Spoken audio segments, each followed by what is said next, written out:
The following program is of adult nature and may be inappropriate for persons under the age of 18.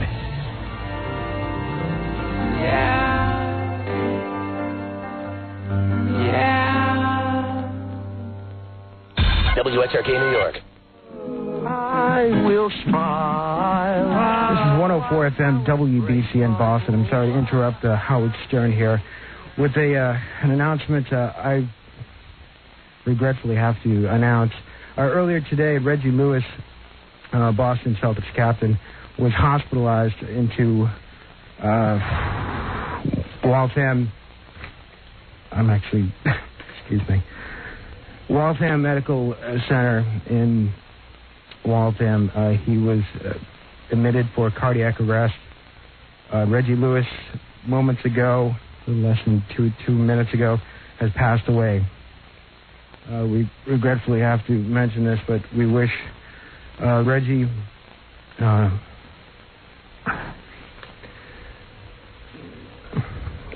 we just wish his I can't even talk.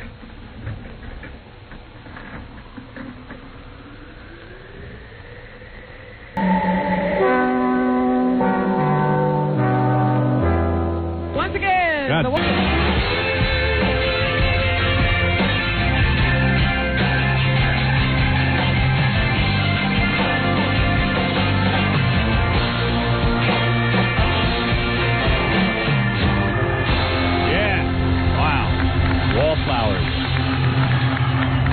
Wow, a lot of dancing going on during that song. That was great. Yeah, that was great. Yeah. Everybody, Geraldo Rivera here, investigative reporter, talk show host, newspaper owner, the producer of that embarrassing Al Capone special a few years back. He's the author of 2 best-selling books. He's a successful television show host, an awesome media mega god of radio, someone more in love with himself than I am. Here he is, Howard Stern, all 6 foot 5 inches of him.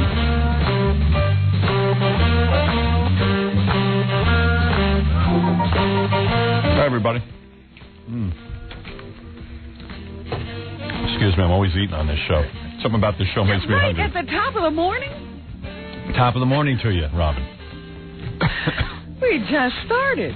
Not me. Could have had something before. I did already. I ate breakfast at home, and I came here and I'm eating another breakfast. Eating another breakfast. I don't know, Breakfast part 2. I've stopped going to my gym. All I do is eat, and I got to just get through to this movie promotion is over. Well, this is a cycle we go through. Yeah. I've decided just stay alive. Don't try to pack too much in. Forget looking good. Right. I eat, and then I bitch. And then I bitch, and then I eat. That's my day. I was on the phone last night till 8:30 or 9 o'clock with various Paramount. What are you talking about? MTV.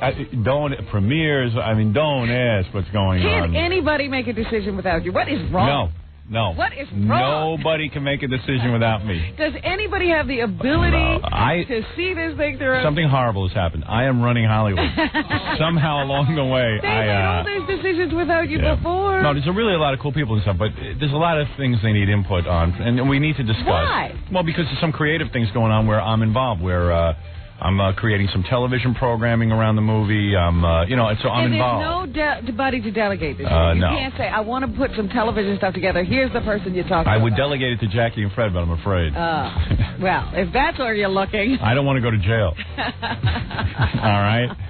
See, what you're going to do is break into that house, and they're not going to know it. So when they're looking at surprise, we have a hidden camera, and you go, I'm telling you, it'll be great. I don't know. I was just... if I could see all this, I'm sure there's ways to cut down your responsibility in it, but you will never see it. You don't want to see it. It's really ugly. And there's a lot of people who hate me now. I'm sure. Yeah. You always do that. I said to Tony this morning, who does the hair, I said, do you know what it's like to be truly hated? She goes, no. I go, well... Stick with me, babe. Yeah, I'll introduce you to a few people. Well, you know what? I was amazed at the fact that we remained in love with Ivan Reitman and Betty Thomas. Oh, yeah. And everybody involved with the actual shooting of the movie throughout. Because usually we're in love at the beginning, and by the end we're all at each other's throats. No. So... How dare you speak to me with a mouthful? I thought you were going to go on a little longer. See, those guys are great. It's just that I'm sure there are some people involved in promoting the movie who hate my guts now. But I'm just saying, every other project we ever got to do, we were in love with the people at Channel 9 when we started out. I don't know. Yeah, I know what you mean. I know what you mean. We there usually, was that little honeymoon period. We always try a honeymoon period. It never works. And I'm sure if we hang around with Ivan and Betty long enough, we could eventually piss them off. It's better that we didn't spend that much time. Yeah, no. Everything's fine. Okay, I've got to take a break before we get into our Gab Fest. There's a lot going on. OJ last night. Oh, yeah. I'll tell you what I was doing. Anybody win any money? We did, me and you. We beat out Freddie. You owe us plenty, pal.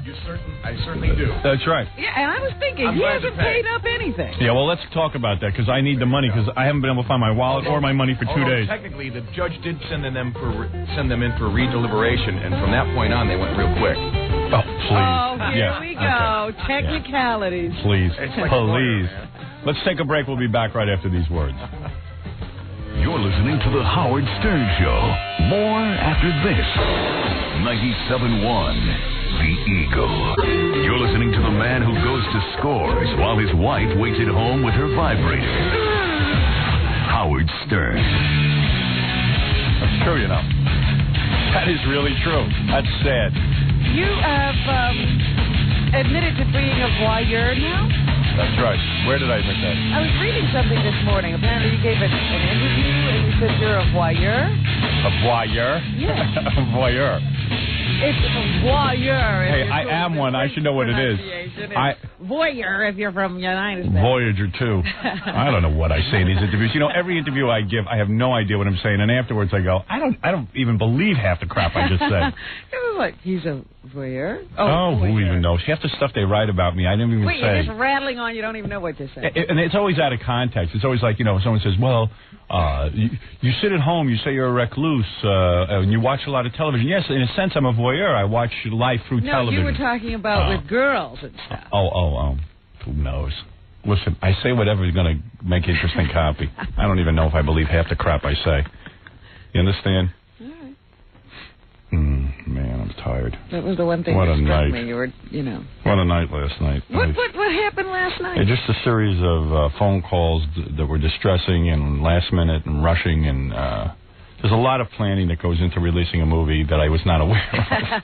You thought you were done when you finished shooting the film. Yeah. Well, I think that most people are. Yes. Most people don't care. I do. Well, it's not that they don't care.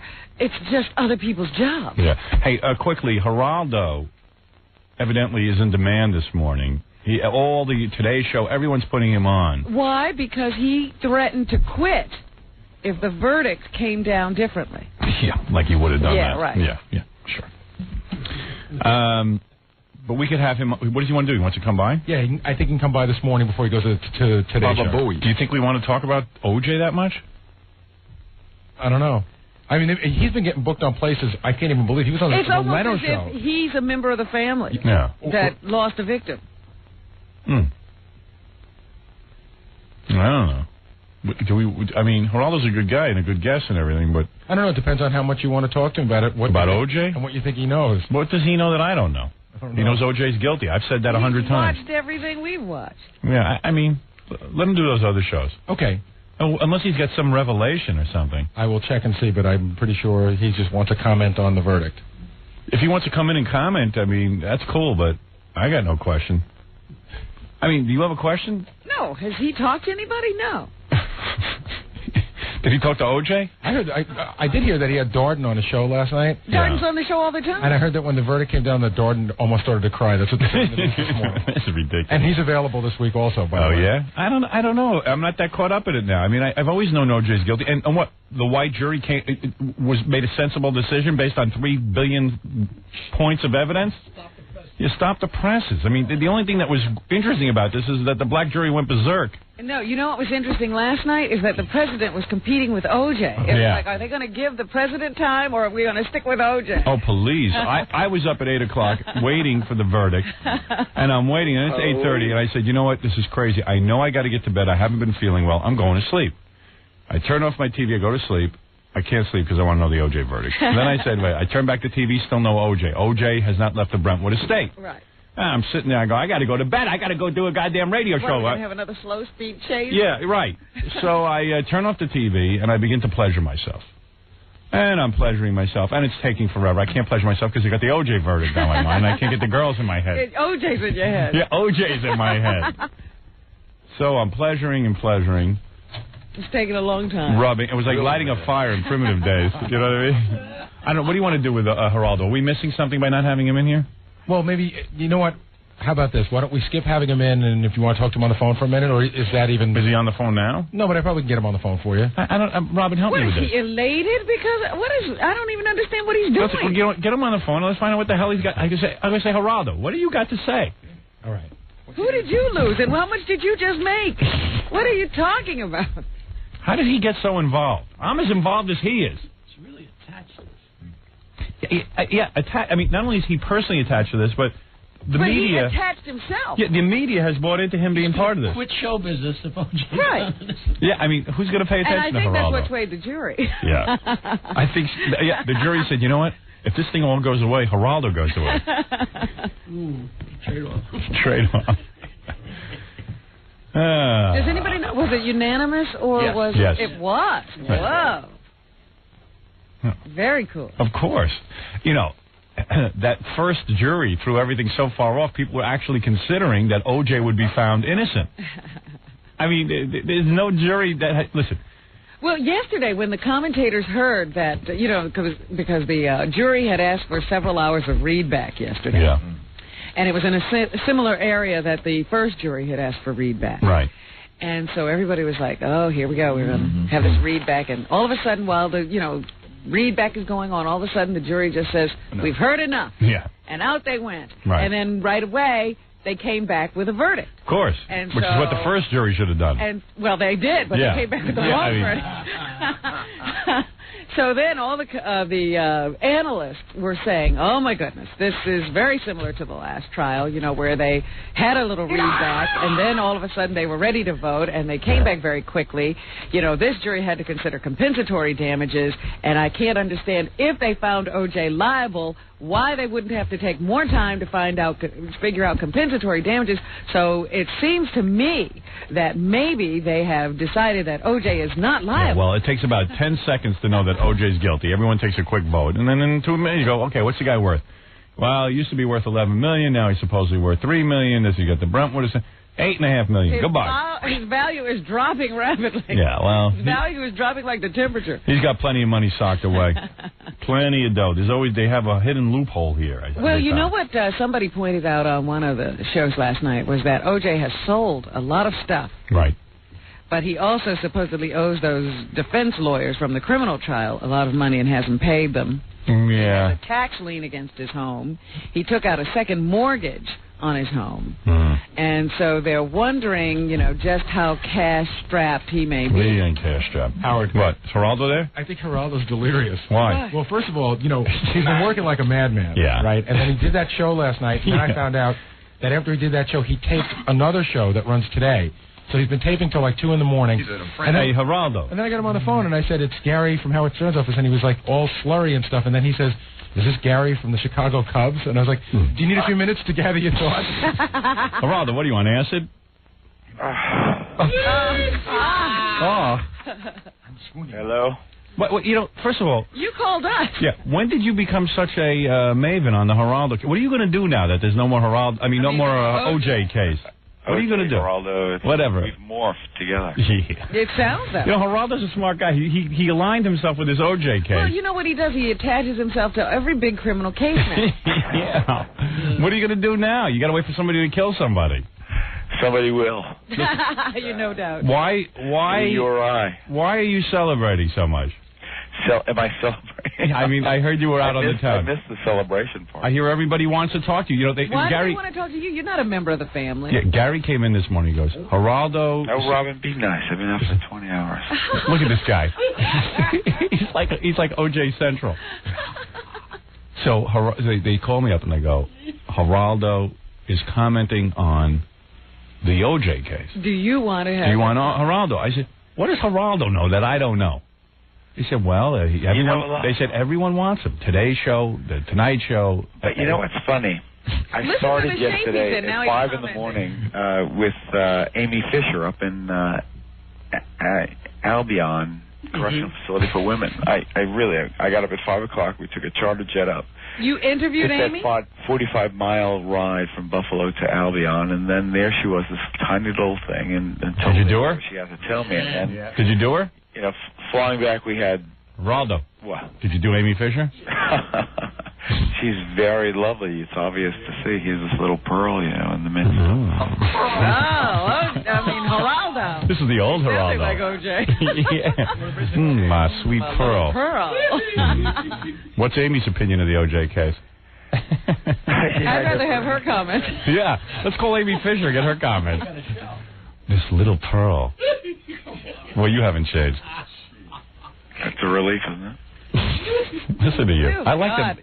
This is the laid-back Geraldo. This is the comatose. Oh, this is Geraldo who's been up for 20 hours doing interviews about OJ. And so we got back. We did 2 daytime shows. I was heading to to my CNBC program, which would have been enough of a day. And the verdict came in at 7 o'clock Eastern time. And so basically I was on television for telethon time. Listen to him. Boy, Geraldo. Where's Cece? She's home with the kids. Oh, where are you? In the hotel. Oh. Yeah, got any company? What? Amy Fisher. Amy Fisher there with you? You got her out? What was he doing with Amy Fisher? Did you tape a show with her? Yeah. What was she wearing? She had on these kind of culotte kind of... Culottes? And a sweater her mom gave her, and she's tiny and, How's her breast? Oh, stop it. Please, I'm talking like a guy. Geraldo and I are guys. Thank you, Robin. Geraldo and I are guys. Geraldo, don't forget, Geraldo is quite the swordsman. Bon vivant. Yeah. How's her breast? Nice? Has she got any? That's... Or she's flat as a pancake? She's not about that. Is she flat? She's almost 23 years old. She weighs 100 pounds. Well, what do you get? Are you feeling sorry for her? Geraldo. I feel sorry for her. Oh. He feels sorry for everybody. I think she spent 5 years in prison from when she was just turned 17. Now she's 22 going on 23. She'll be 23 by the time the parole board. She tried to shoot a woman in the head. She shot a woman in the head, excuse me. She had a great big, palooka. She shot a woman in the head, Geraldo. Forget about the big palooka. A lot of ideas in her head. Geraldo, you're the kind of guy she likes because she can dupe you. Yeah. Geraldo's not bright. Here I've been duped all my long years, stumbling 27 years on. I was going to ask you about OJ, but still being duped. I'm kind of more fascinated with Amy Fisher. Good kisser? Nice cons, good kisser. We brought these chocolate-covered pretzels for her. Her mom had said she loved chocolate-covered pretzels. That's not all. It's just how sick, how something like that becomes an issue where she can be extorted, basically. So I say to the lieutenant, this nice guy, this correction officer, who really could not have been more solicitous, let the kid take the chocolate-covered pretzels. He said, leave them here, we'll see. You can see how something like that becomes an object that they can torture them. Yeah, right. I would have dipped my genitals in chocolate. I am born again in my respect for Mary Jo. You know that. I know. And she really has. I think Mary Jo can become, if she makes the right choices, a real, sincere, articulate voice for victims' rights. On the other hand, when you look at this kid who went into prison shortly after she became 17, after being manipulated by Joey. Joey now is having, never even did her, right. Well, listen, but if somebody tells you to jump off the Brooklyn Bridge, do you do it? Do it. Come on. Geraldo does. I mean, you don't cut her any slack at all. Zero experience. Zero slack. A wild child. Do you give OJ any slack? What? Do you give OJ any slack? You give OJ lots of slack. He walked away from a double homicide. But wouldn't you like to see him go at the scene and they found out? I mean, this is the luckiest man on the face of the earth. Yeah, but wouldn't you like to see him go to prison? Why would you cut him slack? But certainly Geraldo has not let up on OJ. No. Oh, God, I'm doing BET tonight. I'm going to be killed. No, you're not. Listen, let me tell you something. And by the way, Joey told OJ to do it, so you should feel better. Him too. Yeah. So listen to me. What? How you became such an expert on OJ, I don't know. Why you have to comment on him today, I don't know. I don't know either. But listen, the whole thing is so silly. The first jury was clearly insane. They were caught up in black rage, as I call it. It's had nothing to do with evidence. Oh, so is this jury caught up in white rage? No, That's this what jury is a black bunch people of people who don't have race as an agenda. They see the evidence and they know the guy's guilty. Listen, there's never been more evidence in a case.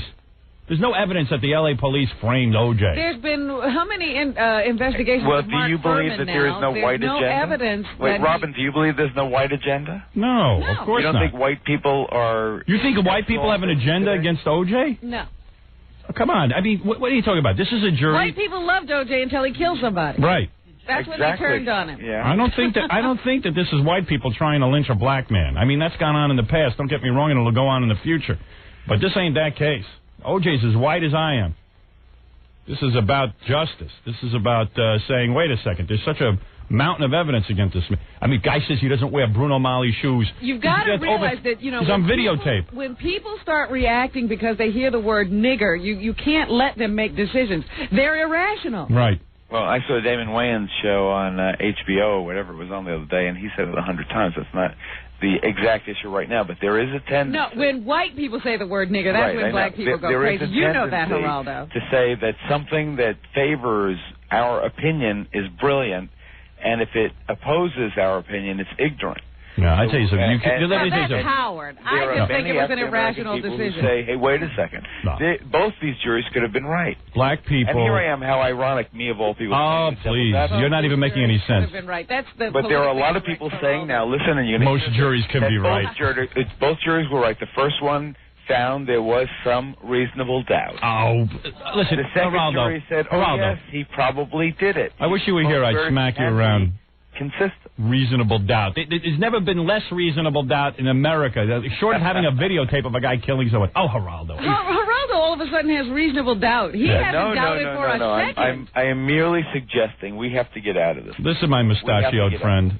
Listen to me. Listen to me. He's going to heal race relations. We have to. I'm telling you, Robin, it's worse than it's ever been. Oh, my God. You laugh. I know. I've been the point man. I understand what's going on out there. There is incredible... He's been out there. We're at home. Yeah, he's been in Jersey with his helicopter, flying back and forth in the lap of luxury. I was in Albion. Yeah. Geraldo lived in the ghetto 900 years ago. You don't even know what it is now. He went in there. You don't see a big problem, Howard. I'm telling you, you know it. He's got a gang out tattoo. there. Laugh about it all you want. No. But there's not one America. There's two Americas. It's separate. It's unequal. There's 50 Americas. Oh, really? Maybe that's it. Let me tell you something, Geraldo. Now, listen. Black people didn't do themselves a favor on that jury.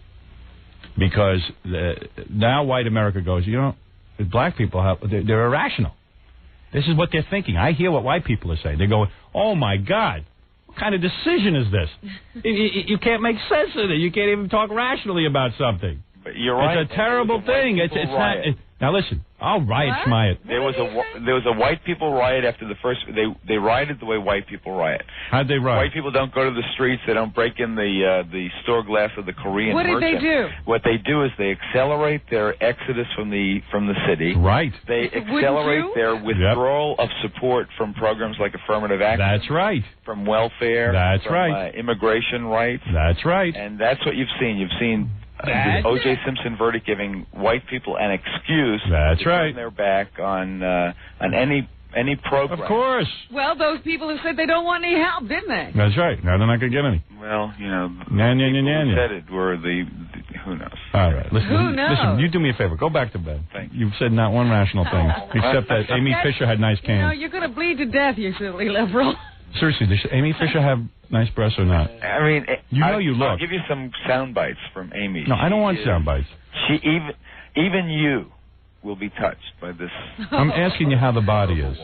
Were you attracted to her? Well, attracted, you know. Well, did you get a boner during the interview? Tell the truth. You remained professional, didn't you, Geraldo? Oh, I bet. Just like he was at ABC. Billy Boner, a real professional. I'll let you come to the premiere. Even though nobody wants you there, I want you there. You can comment. You can comment. Nobody want me there. He'll show up at the premiere. He'll be on MTV. Because my own popcorn. MTV's covering the thing live. Yeah. Geraldo. Really? Yeah. Geraldo will show up and go, I want to talk about O.J. And they'll go, no. This is a movie premiere, Geraldo. No. I need to talk about O.J. We want private parts. Yeah. You know, we'll have Geraldo walk in with an O.J. lookalike at the premiere. That'll be beautiful. So tasteful. Yeah. I'll invite you to the premiere, and you'll be able to see the movie. All of Hollywood is abuzz. I hear you did okay. Oh, yeah. It's a great movie. In all your busy work, you found out you had a little time to hear something about I us? get the buzz. I'm in L.A. every weekend. Oh, yeah. I'm not going to, you know what? I'm not going to brag to you. You just wait and see. Not good. If you did good, good. No, I'm terrific. I'm not good. I'm terrific. All right. I knew I would be. Are you smoking some weed right now? What? Are you smoking a little weed? Huh? Are you having a celebratory joint? Celebratory? Huh? I bet you still smoke a little weed now and then. Call Cheech, he's an expert. I bet you do. I bet you on vacation you relax a little. Roll out a doob, right? They're on the boat. Let me ask you something. You're an honest guy. Do you still smoke? Get out of here. What are you asking me? Well, answer the question. If I did, I would say, oh, yes, Howard, I confess. Yeah, what's the big deal? I admit I slept. But I only use it for medicinal purposes. I had my own... Oh, you have cancer? He has glaucoma. I had my own... Yeah, he saw Amy Fisher. We voted. He must have glaucoma. He made love to Bette Midler. So did you offer a bong to Amy You think yesterday? I would have retained all these brain cells after all these years if I still smoked? No, you still We're smoke. questioning. No, even I admit I slipped a couple of months ago. Did you really? Yeah, I fell off the wagon. Videotape? I fell off the wagon. We could put it on the show. I just did on hidden video. Yeah, I fell off the wagon. You did too, didn't you? You son of a bitch. You smoked a little, didn't you? 1 hour sleep, you people call me. Ah, come on. Why don't you tell everyone how you smoke? What time is it? What? It's 9 o'clock at night. I was on the air, but then I was on the air for a long time. Yeah, man. But isn't it, I mean, we live in exciting times, but people who have access to the whole big communications, big C thing, now have to ask. You have to ask to bring people together. We have to come together. Dude, let's talk about Amy Fisher and how she looks. We can't point fingers just because the other one's skin is a different color. We can't let Keep O.J. doing those Simpson, shows where a men are married to their bloody-handed murderer, sisters. separate us by claiming a race issue. I hate the new bright Geraldo. He's now Mr. Love. Yeah, we used to like when you did like guys who made love to their sisters. I don't like this new Geraldo. Yeah, keep doing those shows. Mr. Social Commentary Geraldo. Be one of the wise men of my funky generation. Why don't you just get back to like, you know, chicks with penises and stuff? That's you right. know what I mean? Best night hookers. Yeah. When you get the hookers, like 15-year-old hookers in there, and you try to reform them. Skinhead. Yeah, skinheads. Get some skinheads in there. Hey man, don't tell me what to do. Put down that chair. Don't use that word, man. I'll hit you. Did you just say nigger? Out of my studio, man. Who expected that? Who expected that from a racist? Bob Fassbender, the boss at CNBC, the night before last, we had Darden and Dershowitz. The night before the verdict. You have Darden and Dershowitz on every night. But it almost seemed as if they were going to go at each other. Good. They weren't even And in the same there spot. was a wide shot in L.A., and there was Chris, who's a whole story of this tortured Shakespearean character. Please, Christopher he Darden. was going to whack Bob McNeil, the African-American defense attorney who had been in Simpson's house at that celebration. Christopher Darden is a great attorney. Not a good attorney, a great attorney. He did a great job at that trial. I don't care if they had Petrocelli there doing the legal brief on the first trial. He wouldn't have won. The issue is, would they have seen the Bruno Malle's, him in the shoes, and still acquitted? And the answer is yes, they would have. They could have had a videotape of O.J. killing her. They still would have acquitted. O.J. could have confessed. I Right. think. But I did it. Please put me away. I did it. The scorn and the absolute abysmal ridicule that the African American community holds law enforcement, that they believe almost any allegation of conspiracy. Does Amy Fisher have nice cans? Does Amy Fisher have nice cans? Just answer the question. How is her body? Is her body still good? Here is a young woman. Does she listen to the show? Okay. Of a certain size, who keeps herself basically together, her eyebrows and the rest of it. Right. And you know what? She has nice eyebrows. In prison are there for big-time drug offenses. Right. Most of them are inner-city people. Most of them represented by public defenders. Most of them there only because of Geraldo, basically of various kinds of abuse. Geraldo, isn't it hard to stay in shape with prison food? I mean, can a girl really keep her body in shape? And does she shave? Answer that question. Answer them. What part of her body? I don't know. You know what I'm talking about. Her Mons Vernus. Oh, dear. She's had a hellish time. I mean, there's an allegation All right. that half a dozen correction officers have raped her over this. Oh, is that right? And how many at once? Oh, stop. No, I want to get the I think details. 2 at once is one of the allegations. Really? Yeah. Oral sex as well? Don't play into this. Was anal sex introduced into this conversation? I think that Amy really has been singled out because of who she is, this little suburban thing with no experience and her own vulnerability. And even if she gave consent, there is no way legally she can. It's like, and it's just as if she could not give consent to Joey Buttafuoco because of statutory rape. Flat belly, the law supple says thighs. that people are incapable of giving consent. He doesn't get into it like a guy anymore. He's the new Well, he Geraldo. would. In In private conversation. Now he has to She's be done 5 years. I feel sorry for Mary Jo, but I do think Amy deserves a real close look by the parole hearing that comes up in August. I know. You think she shouldn't do her full time? 15 years, forget about it. I mean, Robert Chambers isn't going to do 15 years, and he killed Jennifer Levin. Let me ask you Killed something. her. Would you do Amy Fisher if you were single? Robert Chambers was acting under his own steam. I don't like this girl who can be launched. Hey, Geraldo, if you were single, would you do her? She's a Manchurian candidate. Just turned 17. Oh, Mephistopheles is pulling the... You are too liberal. You are so liberal. Hey, if you were single, would you do her? Tell the truth. If I were single, she's extremely attractive. There you go. I withdraw that. What she is, and we all come from basically the same geographic area on Earth. We all come, me, you, and her, come from 5 miles of each other in terms of where we went to high school. She is every girl I ever dated in high school. Really? I wish I could have gotten the lingo. She's every girl I didn't get. The demure kind of Long Island sexuality. Right. It's all of that is every girl we ever dated. You know, I used to give girls chocolate-covered pretzels. And Dr. Pepper. And Dr. Pepper. It never worked. All right, listen, Geraldo, you sound very sleepy and dopey this morning. I need to let you go back to sleep. Sleepy and dopey. Yeah, well, you put in a long day. I understand that. Thank you. I would not be in any better shape if Are you going out and doing interviews now? I'm going to go, I guess you woke me up, so I'm going to do the Today Show now. Oh, you are? Yeah. All right. Well, I'm sure that they'll make more sense of this than we did. Geraldo, go ahead. You continue to exploit the O.J. trial beautifully. What will he do next, though? I mean, how much more mileage is there in O.J.? Isn't there other murders on the scene? But what about isn't it amazing? Everyone asks questions like, is there any more mileage in O.J.? The fact of the matter is this was the most eagerly awaited civil court verdict in the history of the human race. I think we can all downplay our fascination with it. No. But I'm let's just be simply honest saying, what do we do now that it's over? I'll tell you what he's going to do. I say he's good for another month of O.J. discussion. Yes, I think so. I still think there's still a month of milk out of There's a this. big break in Jean Benet. You'll hear by the end of the week. Ooh, Jean Benet. Geraldo's a jumping ship. There is a big break. Let me ask you something. Anything true about the rumor O.J. was involved with Jean Benet? Oh. I bet you Geraldo ties the two together. No.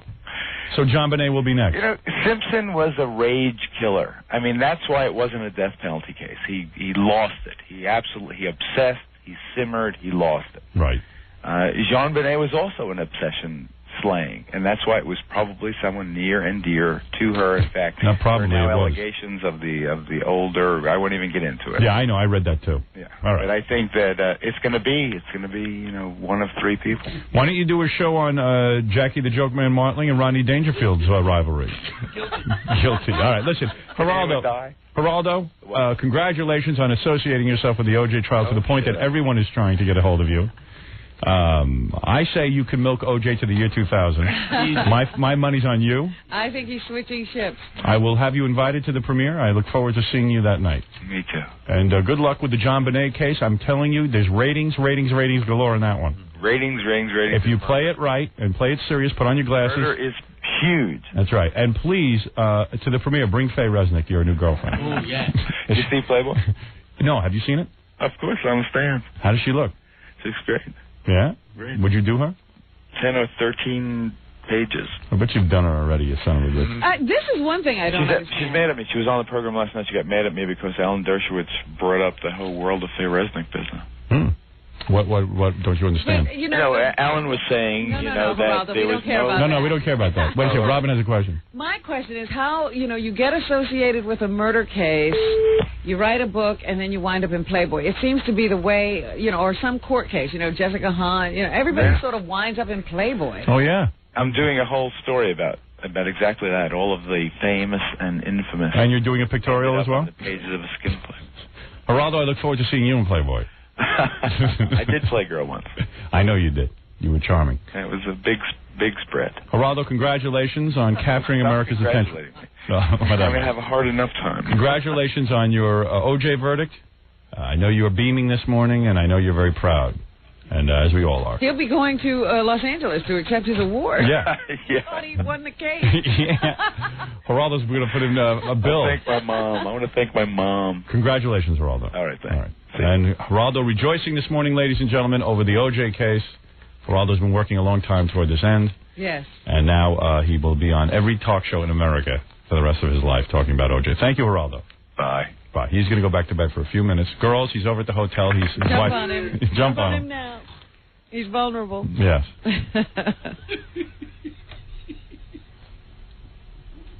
Geraldo is laying in the bed now. And he doesn't have much fight in him. Hello, Amy. I have some chocolate-covered pretzels for you. Yes. All right, I got to take a break. I know there's a lot of people on the phone. There's Captain Jenks and Jeff and King of All Rednecks and Wayne is on the phone. There's a lot of people who need to talk to us, Robin. We will get to those people and more. There's so much going on, I can't even begin to tell you. So I won't tell you. Here we go. We'll be back with the Howard Stern Show. Don't go away. 97.1 The Eagle. Hi, this is Tom Lank. And this is Phil Van Adder, the detectives from the O.J. Simpson case. And you're listening to a man who could see that O.J. was guilty from 3,000 miles away. It's the Howard Stern Show. Hey, thanks, guys. My two favorite detectives, Van Adder and... Lang, that's right. That's you. You should learn their names since you like them. I know Mutt Lang.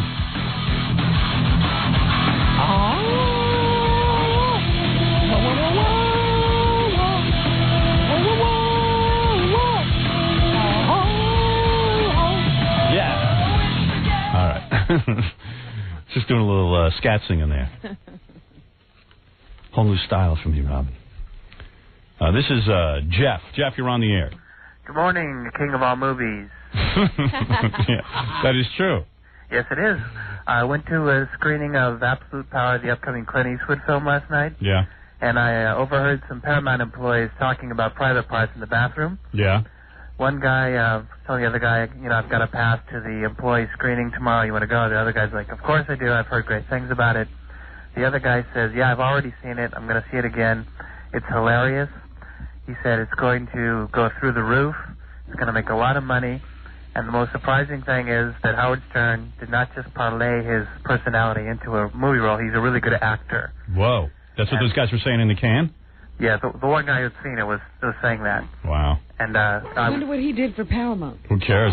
Yeah. He should be promoted. Probably the janitor. Yeah, who cares? That's the janitor. I want him to. Hey, so that must have been... Where were you sitting, in the toilet?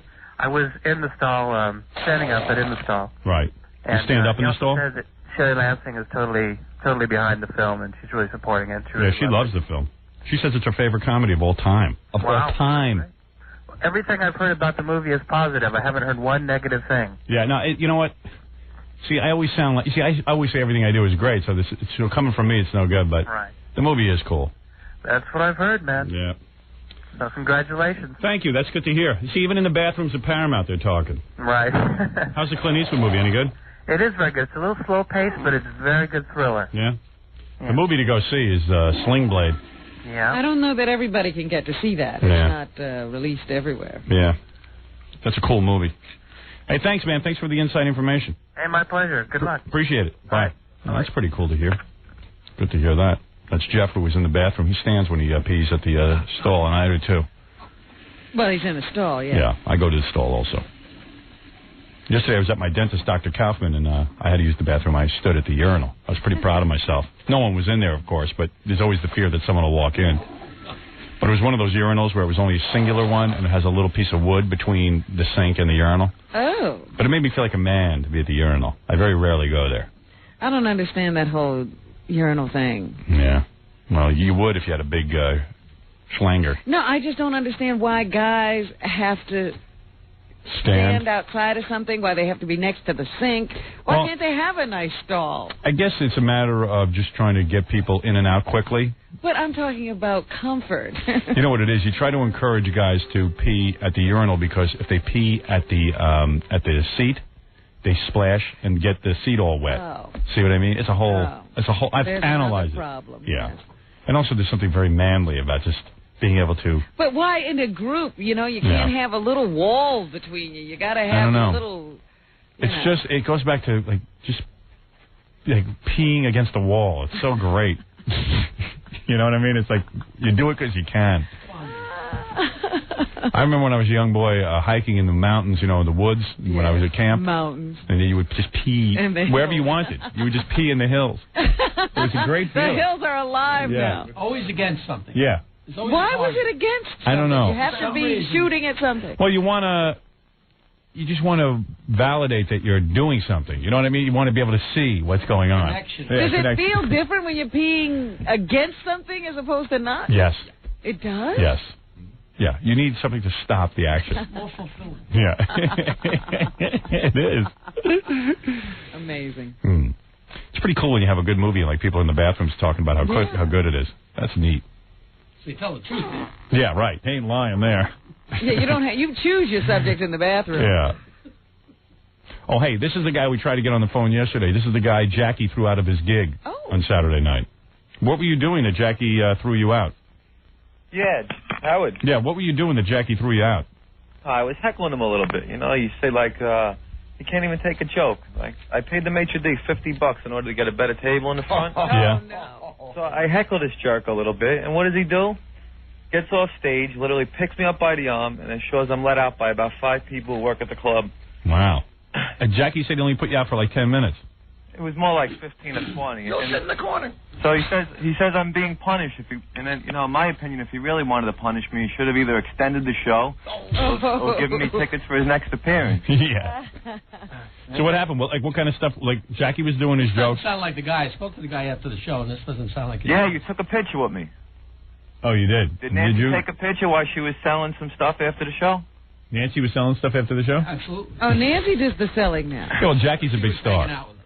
Yeah, they're guzzling free beer and selling all their stuff, Guzzling. Like a flea market. I thought that, seriously, Jack, I thought that your manager, Rory. He sells the stuff now. Oh, she does? But I sit out there and sign the stuff. Oh, you do? It's great fun. So Rory figured out that Jackie shouldn't be selling his own stuff. Something we've been telling him. Finally listened to Rory? Something we've been telling Jackie all along. Now Rory's selling it.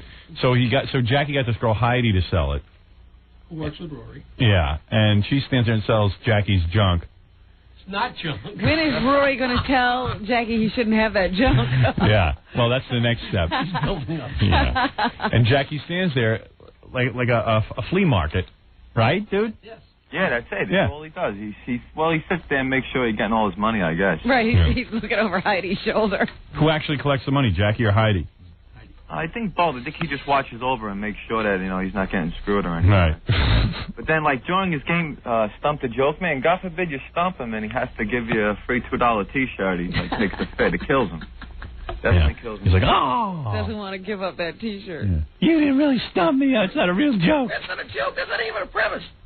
Yeah. Very cheap with my stuff. They make you sit there so long. You wait an hour for your cold chicken and 3 hours for him to come on. It's unbelievable. And then he comes on, and then what did you say to him during the show that got him pissed off? Well, one of the jokes I stepped on it. He said what do you get if you cross? I don't know, some stupid joke, and I was like Nancy or something like that. Like Jay on the piano was like dum da dum dum, and then after that he's like he said he thought it was somebody else saying all the remarks. So when he threw you out, where did you go? Did you just stand outside the club? First, I had to go to the bed. We were drinking all night, so I went to the bathroom, and then the guy was like, he goes, you have to stay out here. You don't want you in here. And he goes, I was like, for how long? He says, at least 20 minutes. And then he tries, and then he's like, all right, you can let that AH back in now. And he has everybody cheer you on as you're going back in.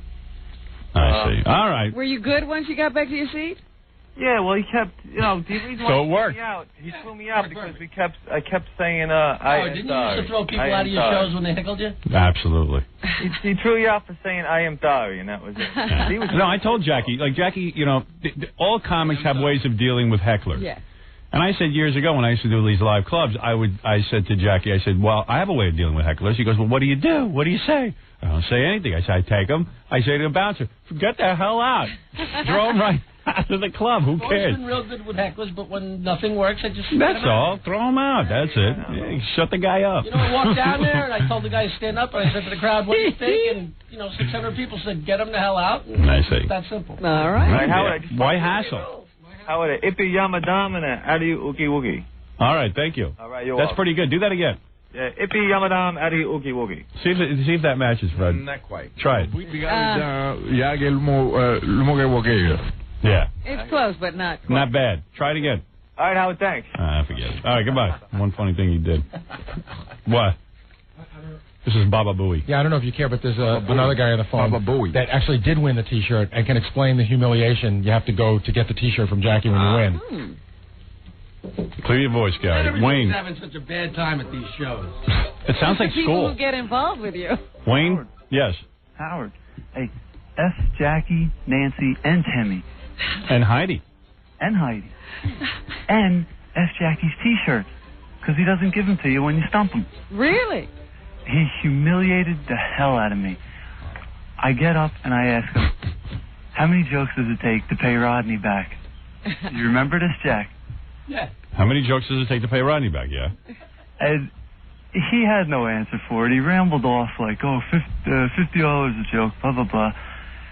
And the crowd goes wild. He's like, should I give him a shirt? And everybody goes wild. You want to know what I did, Howard? What'd you do? I said, you got me, dude. And I had him walk all the way from the back, all the way to the front. And then I said, you must be crazy if you think you're getting anything. Well, yeah, I tell you, this is some gig. What goes on there? Embarrassed the hell out of me. Oh, I'm very sorry. It was my birthday. Oh. It was for my birthday. We had a table at 10. I was there with my girlfriend, all my friends. Oh, who cares? I mean, these are some shows. Him or Jackie? Yeah, I mean, these are some shows. Jackie totally antagonizing the audience, and the audience It's a antagonizing. fight. Yeah, Show, it's like a war. Out. Everybody had a wonderful time, and you'll never put those calls through in a million years. All right, Captain Jenks, you're on the air. Hey, good morning, Howard. Not for nothing, but I've been to a bunch of Jackie shows, and I don't even heckle him. Yeah. Why bother? You only get thrown out. No, he puts on great shows, and I've been spit on him before, too. Captain Jenks, you say you have a phone call that you made, a phony phone call? Yes, I do. In fact, there's a new show on cable called Ask the OBGYN. Ask the gynecologist. Yeah, so like there's a woman doctor and a bunch of women call in like while they're pregnant and stuff, and they have these really graphic questions to ask her. Oh, wow. So I figured I'd fit my way in. All right, let's hear. Let's go back to our lines. Karen, hello. Welcome to Ask the OBGYN. Hi, Dr. Jaffe. How are you? I'm good. And what can I do for you? I'm in my first pregnancy. I'm in my 8th month, and as a result of my pregnancy, I'm retaining an awful lot of water, mostly in my feet and my ankle area. Okay. And I'm very, very bloated. It's just terrible. And I also have a very nasty yeast infection, if maybe that has something to do with it. With the swollen feet? Yes. No. With the yeast infection? It's unrelated. A friend of mine told me that it was the Gisano infection and that I would get that. No. It's the yeast infection and the swollen feet are unrelated. Now, you've had your diabetes screen in pregnancy to make sure you're not diabetic? Yes, I have. And, even mentioning what you said before about non-penetration bleeding. Right. Is it possible to have that watching Howard Stern's movie Private Parts? I haven't seen that movie. Sorry, can't help you there. Let's go to our next call. Lady still has swollen feet and a yeast infection. Yeah. Help her. Hey, is it possible to get that? It's the Gisano infection. Yeah, I caught that. No, they're talking about the caller before me was talking about non-penetration bleeding. Now, how the hell? What's that all about? Yeah, I haven't heard from you in a while, man. You haven't been making too many phony phone calls. Got your Jones under control. I was going to say, maybe he got a job. Yeah. I'm going to be calling this show a lot from now on. He did get a job. You're not working at that gas station anymore. They fired you, right? No, I'm still working at the gas station. I heard you selling, you sharpen knives door to door for a living. Is that true? No. Tell the truth. It's not true. I heard you sharpening knives. It's not true, but I tell you don't miss a thing, do you, Howard? Gary, right? Well, yeah, that's what we heard. We also heard that he got thrown out of his roommate threw him out of the apartment because he wasn't paying the bills, and is keeping all his stuff until he pays. Oh, no. Really? Speaking to him, too? No, he didn't call me. Were you sharpening knives door to door? No, I'm not. Seriously. Come on. I'm not. I'm serious. Did you? That's old news. It shows you how up on things I am. Did you do it? What's that? Were you doing that for a while? Yeah, I was. All right. I'm not going to give the guy any publicity, though, so I'm not going to give the guy any publicity. Sorry, What's that? What says what? I wasn't sharpening knives. I was delivering them. Douchebag says what? Somebody want to trust me with knives. So you don't even have a skill. Yeah. So Douchebag says what? Really? I know this, Howard. All right, okay, all right. Every day for 10 years. All right, Captain. Captain Jenks, everybody. But where's he living now since his roommate threw him out? I got my own place. In his parents' house. Is it in your parents' house? No, I'm not. But I do have my own place. It's really small, though. No Skill says what? It costs me $325 a month. No Skill says what?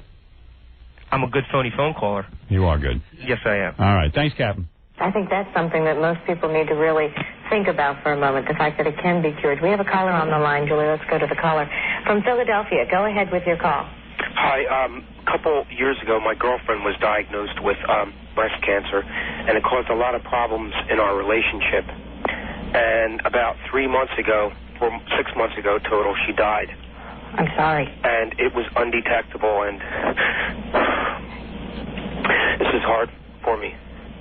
And it's been very upsetting to me, and I think that the main problem with the diagnosis of the breast cancer was, I'm sorry. That's all right. Was that she wasn't a Howard Stern fan, and I was very upset. All right, that's obviously a caller trying to evoke our emotions for one reason or another. Oh, that's a good one. He's good, man.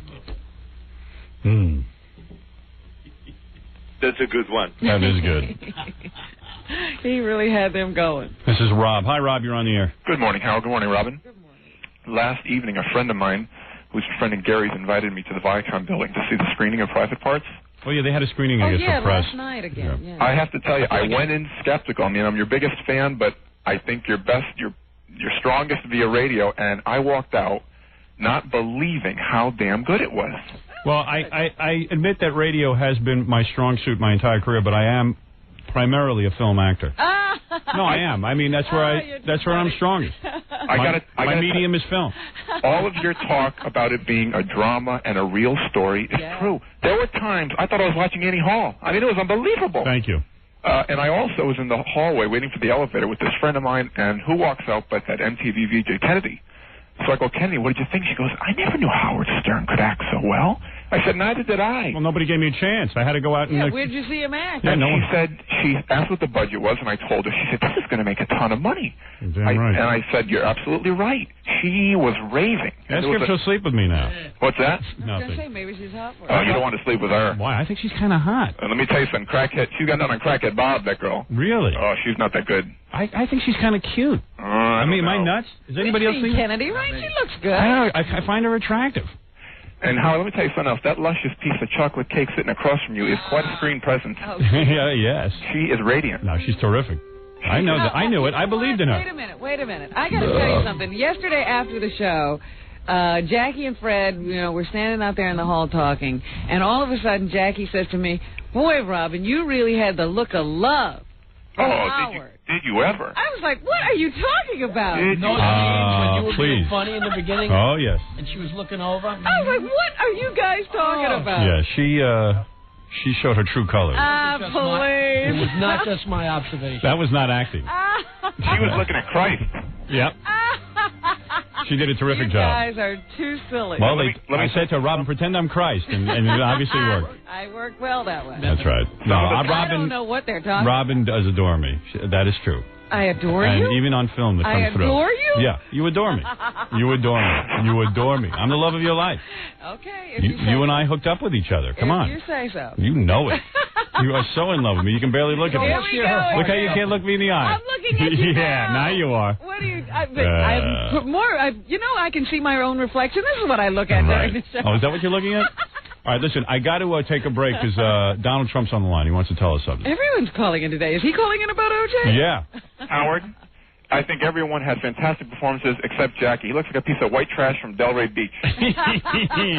But we told him to look like that. Oh, that's not hard for him. All right, thank you. Thank you, Mike. Jackie, sorry you didn't get a good review, but everyone else did. No, Jackie's terrific. You'll see. Everyone's very good in this.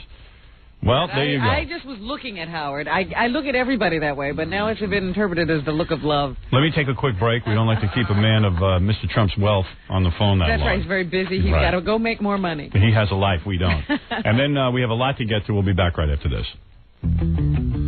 You're listening to The Howard Stern Show. Stay right there. 97.1 the Eagle. Yo, what's up, Howard? This is Coolio with the flow down to go toe-to-toe with the ain't afraid to go straight for the mouth. So it goes all the way live for 96. I'm in the mix, 40 D's like that. Straight like thought I'd never be whack. I used to smoke crack, but nah, no more. And this is LV in the place to be. Howard Stern Show. Thank you, LV. Thank you, Coolio. I'm down with those two guys. They're my Where homies. are they? I don't know where they are. Those are my homies. The other day I was in the village. I ran into a few homosexuals. That's right. But all right, let me tell you why I admire Donald Trump. Donald, are you there? I mean, Mr. Trump. I shouldn't. Mr. Trump. Anybody who acquires that much wealth should be called Mr. Trump. I see. That's when you get a Mr. in front of your name. Oh, you damn right. I respect that. Right off the bat, I respect that. I respect anybody who can acquire that kind of wealth and maintain and you it. can't call him Donald and respect him? No. You Mr. can Trump. call me Donald, and I'll tell you it's been a lot of fun. I'm not comfortable calling you Donald, all right? Let me tell you why I admire you. You've done something, again, you've impressed me. How did he impress you this All time? right. So I'm watching TV, and as you know, Mr. Trump bought 2 beauty pageants. He purchased, and at first I said, why would somebody buy beauty pageants? The second he buys them, they become a big deal. Yeah. He bought this Miss, Universe? Miss Universe. And Miss USA pageant. Right. Now, the Miss Universe, it turns out, the woman who won last year blows up to a fat pig. I mean, like obese. Now, most people would have fired her because she broke the rules. Were calling for her to be fired. She was like obese. Mr. Trump goes in there and he says, "Look," he says, "Listen, you." He pulls her aside. He says, "I'm not going to fire you, but you better get skinny. You better lose some weight. What the hell? It's almost a fraud here. You pass yourself off for 1 year. Keep yourself under control. Learn to diet." And Isn't there a clause that says she can only gain so much weight? More or less, yeah. You whipped this fat slob into shape. I don't know how you did it. I see all these diet plans, everything else. God bless you. You whipped her into shape, and you held the whole pageant together. Congratulations. Well, that was an amazing one, Howard. How did you whip her into shape? She went from 118 to almost 170. Yeah. And you got her right down again to 118, didn't you? Well, she's going to be there. She's probably 145 or something. Right? Wow. What did you do? What did you threaten? I mean, how do you do that? What, did you make her walk from Venezuela? Well, we actually I should have said, when my wife, I got to tell you something. When my wife gave birth, took her 2 years to lose the goddamn fat. I should have sent you in there. Your wife is beautiful. Beautiful, yes. Your wife is a winner, and your wife is beautiful. It took my wife. Listen, she looks good now because I got her out there jogging. And I got to go in. You're sort of like Donald Trump. I am. I said, you're married to a guy. He's doing a movie. What are you, a slob? Don't you want to present yourself nice? And she whipped herself into shape. And believe me, I threatened her. I said, you want to end up like Ivana? Oh. I said, pull yourself together. And she did. You saw her at the birthday show. Great. She looked terrific. Never looked better, Howard. Right, exactly. So how did you whip this gargantuan woman into shape? Well, it was an amazing phenomenon. She weighed 118. Right. And when she won, I don't know if you saw the contest last year. It was from Las Vegas. She was beautiful. When she won, she was as beautiful a woman as I've ever seen. She looked like Cindy Crawford. Right. She gained about 55 pounds in a period of 9 months. She was like an eating machine. What does a girl eat to gain 50? I mean, in less than a year to gain. She must never stop. I mean, where was she? I guess she ate a lot of everything. And oh my God! I mean, her bowel movements. How many did she have a day? Terminate her crown. her Miss Universe reign. No, you were smart. You turned it into an event. You said, "Listen." It has become a major event. Yeah, now everybody can't wait to see what she looks like on pageant night. Right. Will you keep her under wraps until pageant? Actually, she's going to be on tonight. I'm in Louisiana today because they have the Miss USA pageant, which has turned into a big deal. Now, your beautiful wife, Marla Maples Trump, who is so beautiful, so much more beautiful than your first wife. What a smart move, trading up like that. I swear to God, the other one was a real pain in the ass. You cut your losses. I admire that so much. And now you have Marla Maples Trump. She will host the Miss USA pageant. Is that correct? She's hosting it tonight with George Hamilton. It's on CBS. George Hamilton? That loser? You know what? I'll tell you, Howard, he's amazing. I just saw him. He the tans. Man looks great, and he's great at what he does. Really? You'll what see. does he do? He You watch it tonight, and you'll see. Really? It's great. Well, listen, as long as your wife... What's your wife going to be wearing? Something plunging? Very plungy. Oh, what she looks like. Oh, my God. Did she have work done? She looks better than when you married her. She actually does, I would say. She does. She didn't have any work done, did she? She had no work. Really? Zero work. Isn't it nice to have a woman that doesn't need any Donald work? made her blossom. Yeah, I mean, what a bod on her, huh? Well, you watch tonight, you'll see. What's it like when you lay down with her? Tell me. Tell me what it's like. Donald's blushing. You made him blush. He ain't blushing. He loves this.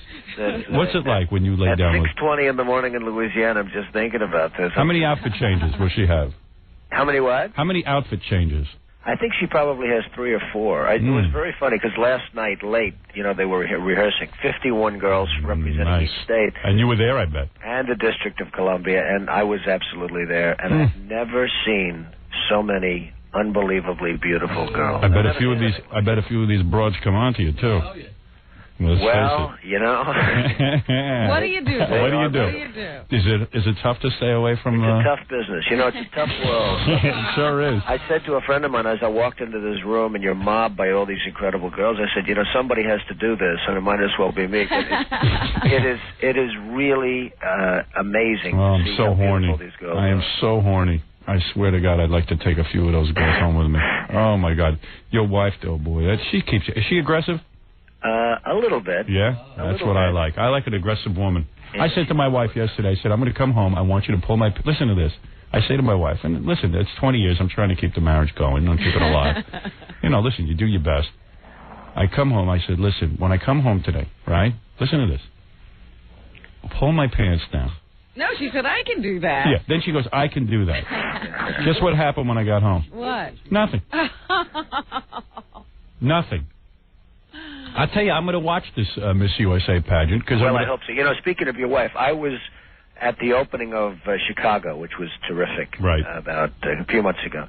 And I was with a group of people. And one of the people pointed your wife, had no idea who she was, said, there is a beautiful woman, okay? Really? And I looked over, and it was your wife. Okay? Is that right? But it was sort of interesting. You're very lucky, Howard. You are very lucky. No, I am lucky. But you're around these beautiful women at this USA pageant. Well, it's wild. It's tempting, isn't it? This is wild. I've never seen anything like it. It doesn't matter how much money you have. He's in the same circumstances. We have Miss Universe coming up in May, and that's all over the world. And in fact, if you'd like to be a judge... Where? At the Miss Universe. Universe. Probably in Miami Beach. No kidding. Negotiating with various venues right now. But it's in the middle of May. And if you'd like to be a judge, you would see something that would be unbelievable. Why don't you become Hey, Robin, can we get because you know what will happen to me? If I become a judge, listen to this. Yes. If I become a judge, my wife will go, oh, can I go to Miami with you? I want to go down bring there. your wife. No, that's it. No, I want to go down there and be single. You can always tell her you're working.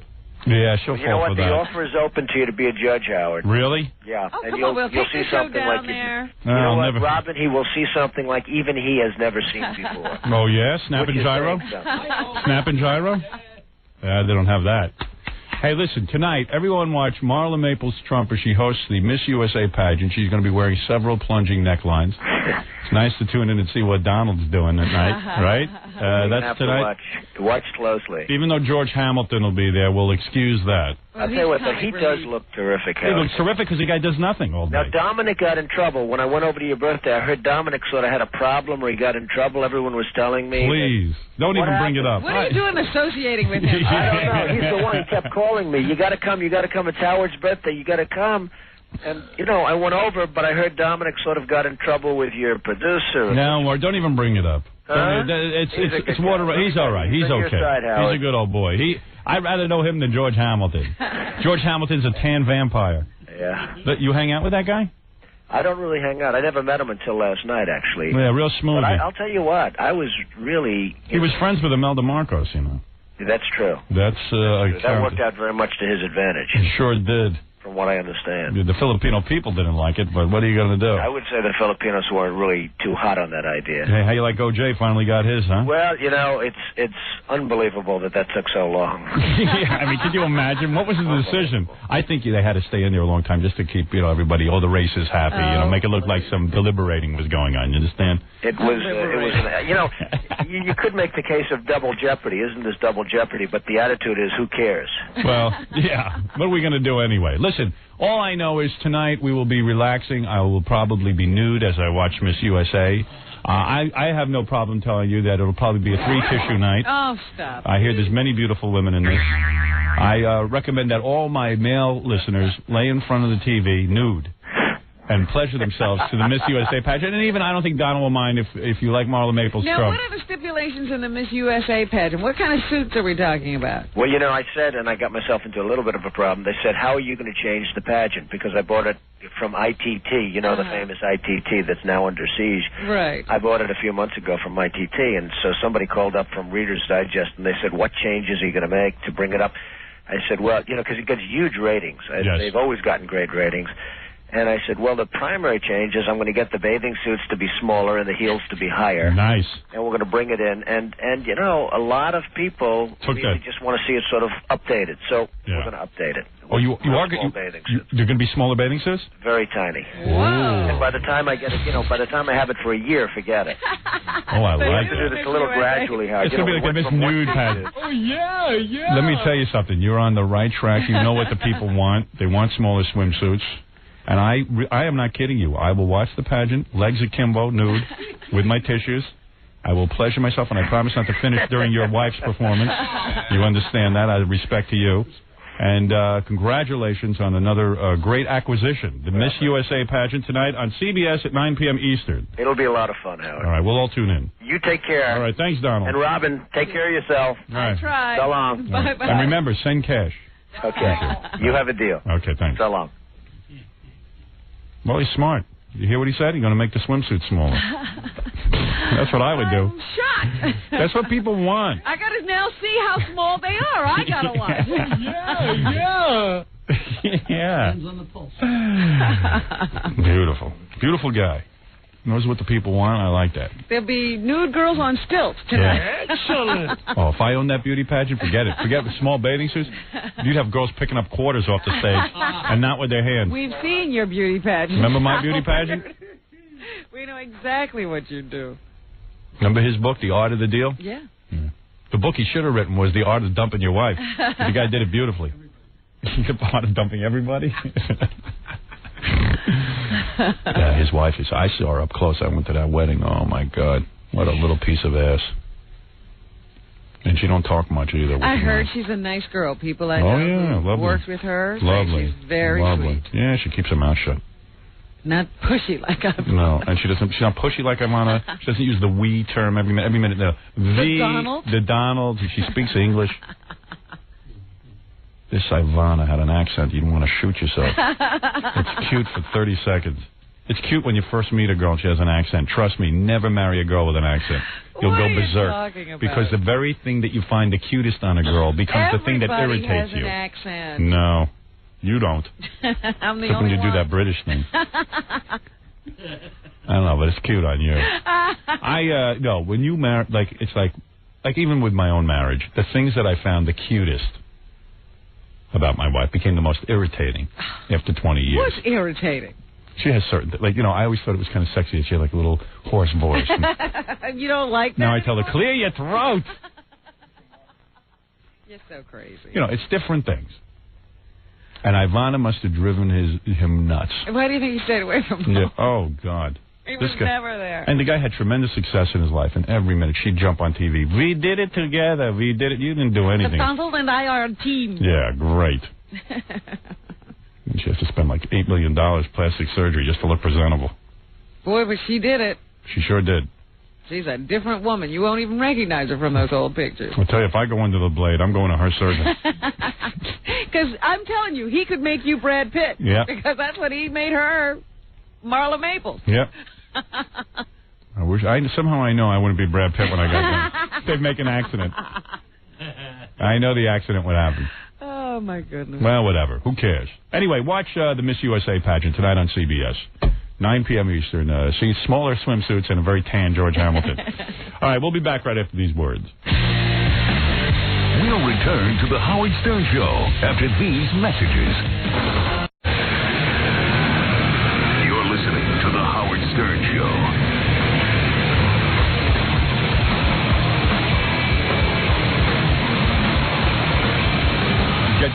Jackie, Penthouse, Joe Page, Martling, Sergeant Pecker, and the Joke Man, each 78 wild minutes, only $12. Plus $4 shipping and handling. That's a deal. CD or cassette, buy two, get one free. Call 1-800-323-KING. That's Rob. right? Rob Zombie. Call 1-800-323-KING for Jackie's stuff. Jackie's joke CDs are now available in major record stores coast to coast on Oleo Records. A lot of people excited about that. For information, visit Jokeland on the web at JackieJokeman.com. Congratulations, Jackie. Really, you really deserve it. I'm going to visit a record store just to see. Yeah, I've yet to see one. Yet to see one of his records in there. Hey. And by the way, Jackie's records are now in Detroit. They were shipped there immediately once we started. As soon as we went on the air. So all our fans in Detroit, all 5 of them, Hello, Grand Rapids. Can now pick up Jackie's CD. Listen, your little foot buddy is here. Oh, yeah. Laura. I completely forgot that today was the day. Yeah, I just wanted to Do you comment. remember what you said? Yes, and I'm going to prove it to you today. I just wanted to, first of all, tell you that last night, you know, yesterday I had a rough day. I did the radio show, which is exhausting. See, you could have used her last night. But that wouldn't have helped. Unless she was going to move her hand up a little bit. I'm telling you, she can put you to sleep. I got a third foot that needed some rubbing. But I had a rough day yesterday. After the show, I went over to see my dentist, Dr. Coffin, the dentist of the stars, who... this guy, the world's greatest dentist, really. I swear to God, the guy... What has he done so I'll tell you what he does. Does he just fill teeth and do... No. What does he do? No, he's a genius. This guy... What has he done? If he had to pull your tooth out, he could do it. You wouldn't even feel the shot going into your gums. I have a dentist who can do that. No, you don't. I do, too. No, I saw your guy. You've never seen my guy, and he's all right, whatever. incredible. All right, who cares? Listen to me. So I went over to see Dr. Kaufman. The great Dr. Kaufman. Yeah, I was over partying with him over at his office. Then I got home, and I was on the phone with the movie. And finally, I couldn't take it. I told Laura, my assistant, no more calls. No mas. I said, no mas. She was still there? So oh, she yeah. wasn't very late. She's there till 10 o'clock at night every night. Stop it. Yeah, forget the calls don't stop. It's 3 at a time. I have 3 lines in my home office, and they just blink. What time does she get there? She gets there, I get her there about 5 in the morning. I let her out about 10 at night. This is some job. Oh, yeah. Wow, listen, you get to be around me, though. That's the fun. You get to see me. Lucky girl. Yeah, so that's not that many hours. So anyway, whatever was going on with the movie and the promotion and this and that, here, there, junkets, don't ask. So I say I'm going to lay down in bed.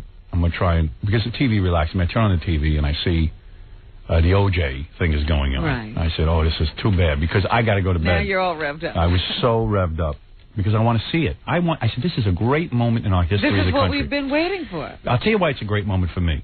I know everyone is glued to their TV, and I want to be a part of it. You're with everyone. Yeah, but I had this real dilemma. The guy says the OJ will probably not get his verdict until 6:30. Well, I was misled, because at first they came on and they said, well, the verdict has come in, but we probably won't hear the results until tomorrow.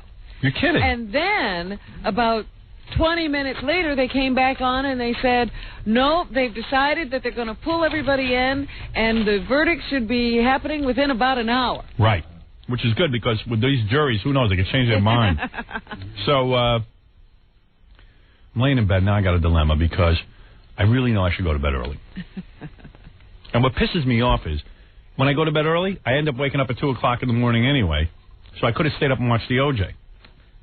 But I lay there, but I'm such a neurotic, I go, I better go to bed, because if I stay up for the OJ, and then OJ won't get on till like 9:30, and then I'll be exhausted tomorrow, and I got a long day again today, I better just, calm down. Really, man? Yes.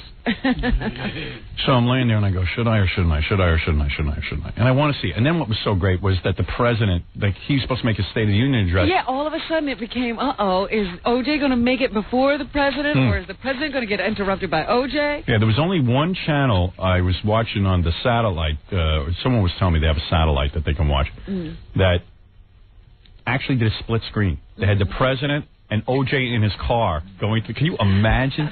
They split the screen. But you should have seen how they were torn. You could tell, because I watched all the 3 majors. Yeah. And they were like, oh, crap. Yeah. We got this OJ thing, which is ratings, and we got the president. And well, if they don't switch to the president, we can't switch to the president. Well, let's face it. OJ is a hell of a lot more interesting than the president. He's bigger than the president. Yeah. I mean, come on. If anybody had switched to the president at that time, they'd be insane. They deserve to get their news license taken away. You know what they all did? they all talked themselves into it. They said, you know what? This is a constitutional event. Yeah. And the president is this is very important for the nation. So we are going to cover the president. They do that out loud like a mantra. Yeah.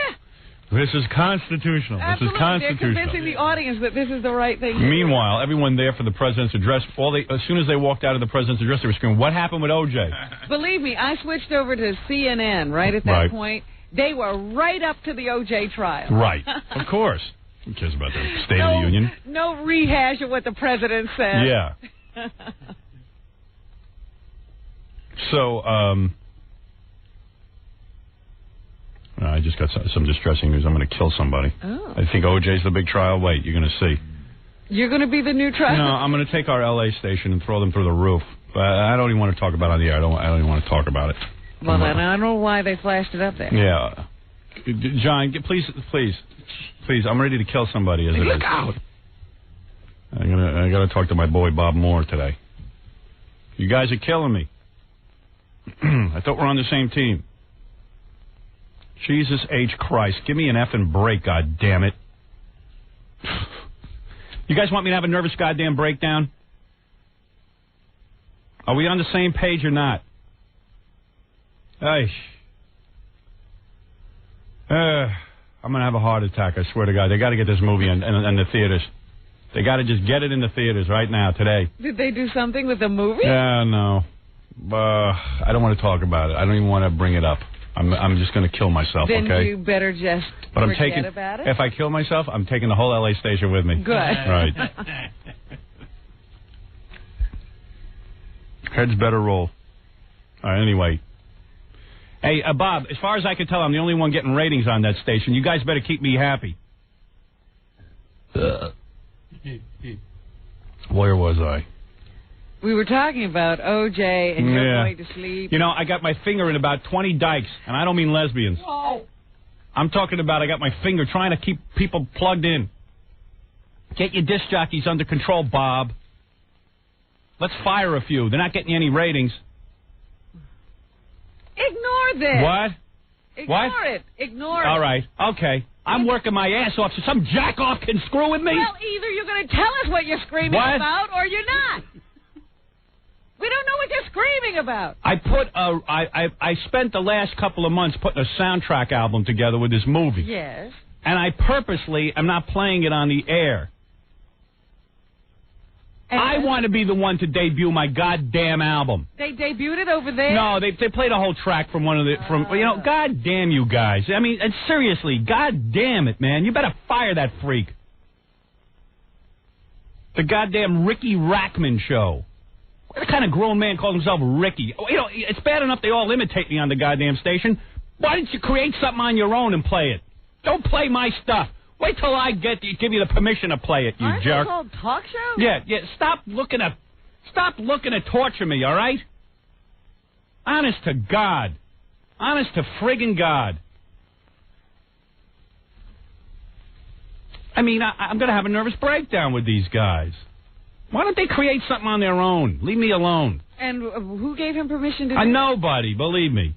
Give me a friggin' break, Ricky. How did he get it? Who knows? He probably knows some little jerk-off at the record company or something. Give me a break, man. I want to debut my own goddamn music. Okay, Ricky? Ricky Ticky? Give me a goddamn break. I'm busting my balls here, okay? Not for you. Not so you can play my material. Hey, man, I'm just trying to help. I know, I'm going to get that whole rap. Don't help me so much. Why don't you ask what kind of help he wants? Don't just go off on your own. He knows what kind of help I want. We got a whole thing going on in L.A. We got a whole thing. We got buses running around in L.A. We're showing clips from the movie. You can talk about that. I'll tell you what to talk about, Ricky. All of a sudden, he's got a show. You know, give me a break, huh? I didn't ask you to do that. Why don't you create a song and someone will listen to it? You nitwit. Then you can play that. Yeah, play that. Play your material. Lay it with me. When I put the album out, I'll have you play it. I'll be more than happy to have you play it all day. I'm trying to hold some stuff back. The movie doesn't... Here's Jay Clark, PD of my L.A. station. Are we on the same page, Jay? Wait, get the guys under control. Okay, what's the problem? One of your guys last night played an entire track from my album, the one of me, the solo song that I do. I'm trying to hold some of this stuff back. I would be more than happy to have the guy play it when the time is right. Why's he got to do that? Why's he got to be a jerk? Oh, I don't know. I didn't know that he did it. But Yeah. You know what? Tell him one of these guys could create something on their own. It would be a miracle. Well, you know, he's got plenty to talk about. If he wants to talk about the film, I'd like him to talk about the buses running in L.A. We got a whole promotion going on where people can see clips of the movie and walk in and do a whole thing. Oh, you bet. That's going great. It's going terrific. You should see what's going on there. I didn't even know anything about it. I didn't know the bus had already started. Because they've asked me to wait to talk about it to the appropriate time, which I'm doing, because otherwise it becomes, we still have a month to the movie. What is it? What is it, Gary? I'm sorry, but you know what? Our affiliates are calling like crazy. All of them. Philadelphia, Boston, What? Cleveland. Yeah. Some of them have been playing different parts of the soundtrack. They all got it FedExed to them yesterday from the record company. No, and what is this? And nobody, they read me the memo, and the memo doesn't say anything about not playing it. Who's doing that? Who is doing that to me? That Jeff Gold? He's on vacation. Everybody's on vacation. They got this memo that says, we'd like you to have this first because you're a Stern affiliate. Yeah. But it doesn't say, don't play it. Oh, that's great. So then it's not their fault. No, I guess not. That's right. But why are they playing? I heard. Why would you play it? It's not even in the goddamn stores yet. And I would like to debut this material. Whose idea is this? Don't they get it? This is not a typical soundtrack. I'll get the memo faxed to me. Go fax everyone. Jack-offs. Warner Brothers Records, last time I do business with them. They don't listen. They don't listen to a goddamn thing I tell them. They're like on another trip. I guess they don't really work with me. I guess I'm a douchebag. You know, whenever you do something, there are always these little things that come out before, these leaks that happen. Yeah, why don't they just show the movie on airplanes and skip people paying for it? I try to tell them how to market the album, how we're going to sell the album. They don't listen. Good. Kishman, tuck us around. Do whatever you want, Warner Brothers. So do now whatever you want. It's not just Ricky Rackman. Yeah, all right. Off on his own. Do whatever you want, I guess. What can I tell you, Jay? I'm sabotaged by all the people I work with. That's why I'm on the phone day and goddamn night, because if I don't jump in... even while you're on the phone, they're not telling you what to do. No, they just do it. They don't tell me about it. They just do it. Nitwits. Nitwits. The good thing is, it's great. Thank you. I know it's a great soundtrack, but it's not in the stores yet. Why would you play stuff that's not in the stores? Well, it's not their job to know that. No, I know that. Why would Warner Brothers do that to me, Jay? You're a smart guy. I have no idea. They're insane. Well, you know, there was another station out here that played... Yeah, I know. I don't get it. I don't understand that. KROQ was playing my stuff. Right. I don't understand that either. I'm trying to keep a lid on all this creativity. You can't do that. Well, till the right Trying time. to channel it. I don't understand this Warner Bros. I said to them, listen, what are you blowing the deal for? Why don't you let me play this stuff when it's close to when it's in the stores? Yeah, we haven't even played. You have a date for the What? What did you say? You have a date for the stores? Yeah, the 25th the of 25th of February. What's today's date? It's still January. It's not January, Howard. It is February. Whatever. What is it? What is it? Let me see this. That's the memo. There is a release Here's an date. advanced copy of Tortured Man, which is on the Howard Stern Private Parts soundtrack. Since you are a Howard Stern affiliate and this song is Howard, we wanted you to have an early copy right away. Yes, and? The street date, I wanted to keep a lid on this song. Yeah, wait a second. The street date just means it's when... It doesn't say don't play this. It just says the street date is the date. 2/25. That's when the album comes out. But it doesn't say don't play this until that day. Yeah, so why would they play it now if no one could go in the store and buy it? I don't know why anybody needs it early. I don't know. Because I have a different way of selling albums. I like to keep things under wraps, and then the No, day... I'm saying, why do they have to send it out early? I don't know. I never agreed to that. Who agreed to that marketing strategy? I've told them 1,000,000 times to sit tight.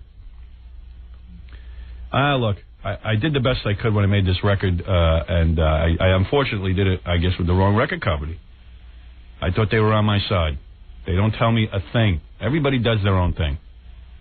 I've put out one of the best soundtracks, but I know how I want to market the thing. I've discussed this with this Jeff Gold 900 times. He ran off, I think he's in Hawaii or something. Well, he gets to take a vacation. Yeah. He's in Hawaii while my world is melting. The Ricky Rackman show is playing my show. Howard, apparently everyone played it. Yeah, even apparently, Harrisburg played it. Harrisburg? I'm ruined. I didn't even know we were on there. Yeah, I just, you see, I thought to have some mystery that we wait until, because the song is good, I believe in it, and then 2 or 3 days before the album release, we begin to play these things. It's not even the first single. Single schmingle.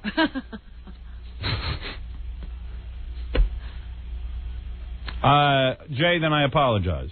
Hey, no apology. I had no idea that the record company sabotaged me. I apologize to you and Ricky. I had no idea. Well, listen, I think he was just doing what he thought was right. Well, all right, he did the right thing then. I mean, he didn't know he was doing wrong. I thought the guy was up to some shenanigans. Nah. No, he was with the rest of the country. He was. All right, okay. Listen, all right, have a good one. Oh, don't be gloating over there. So you were right one time. Yeah, he's so glad he's off the hook. Listen, it's a better day for me. What are you kidding? So you were right once out of a million times. Oh, That's man, right. is he happy. And believe me, I'm sure Ricky Rackman's guilty of something. I just don't know about it. All right. All right. Thanks for calling. You called me. Thanks.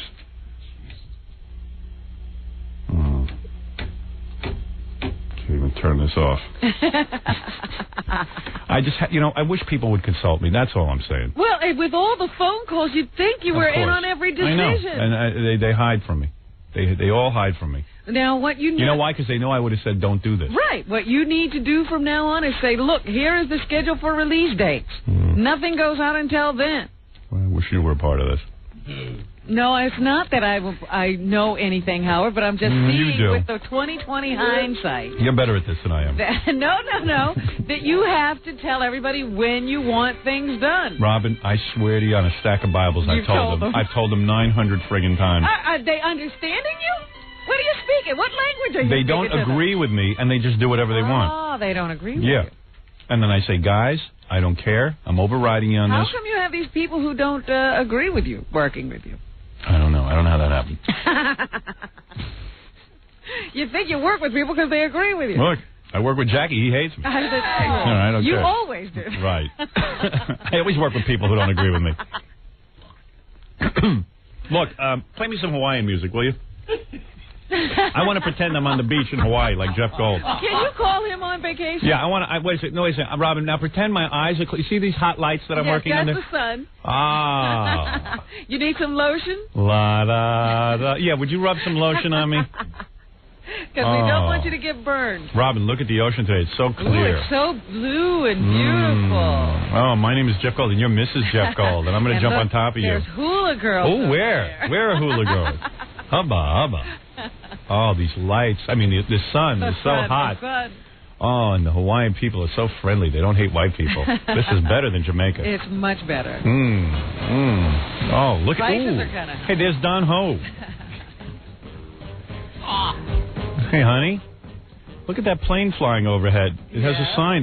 There's a plane pulling a sign. It says, Jeff Gold sucks. Who would do that? That's rude. I bet you it's that nasty Howard Stern trying to ruin my vacation. How dare he? I told you not to work with him. Wow. Hey, I'll just concentrate on the hula show.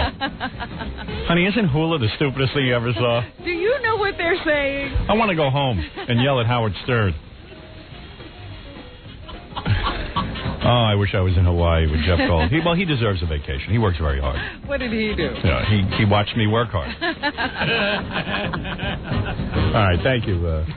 Get me out of Hawaii, will you, before I have a nervous breakdown. I was trying to tell you about last night. Yeah. And I got your friend Laura out there who does the foot massage, and we're going to rub your feet. Meanwhile, That's right. She says we got to wash your feet first. Fine, I don't care. Got to give you a foot bath. Now you got to wash my feet. Oh, you're like Mother Teresa. Yeah. You took a shower this morning, right? Certainly. Yeah. Make Gary do it? Can I just finish telling you about my night? Certainly. I'm here to hear about your night. Just blew a gasket. I don't understand the marketing strategy. I wish someone would explain it to me. It's all over the place. You know what? Don't explain it to me, because I've explained it already. Because now they can't pull that back. Yeah, right. Yeah. But they can at least stop people from playing it anymore. Yeah, it's just that I felt that the record... See, this is not a typical record. Like, the people who listen to us We don't sell them 20 billion things. You know what I mean? We don't sell them T-shirts and mugs and all that kind of stuff. Radios to record the Right, show. right. I mean, if I got something important coming out, what I wanted to do is like 2 days before the soundtrack was going to be in the stores, I wanted to unveil the album to people, play a little bit here, a little bit there. And the record company says, no, for 3 weeks before the record comes out, because you play they're treating it like a record. Yeah, it's not like a record. It's different. I can't explain it. It's just something I know. And when I've been on the phone with Jeff, I explained this to him. I said, Jeff, trust me, please. But he disagreed. Right. When I sold my book and talked about my book was in the store. Okay? That's how I work.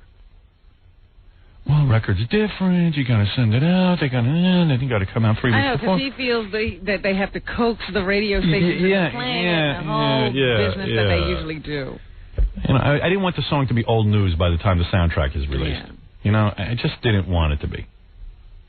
Of course, so they don't hear me talking about it. They get nervous. I said, guys, wait. So what do? Since I'm not talking about the record, they go around. They go ahead and they ship it off to all the radio stations and tell them to play it. Great. Good. Well, I'm not responsible anymore. Do whatever you want. Leave me out of it. You don't listen, you pay the penalty.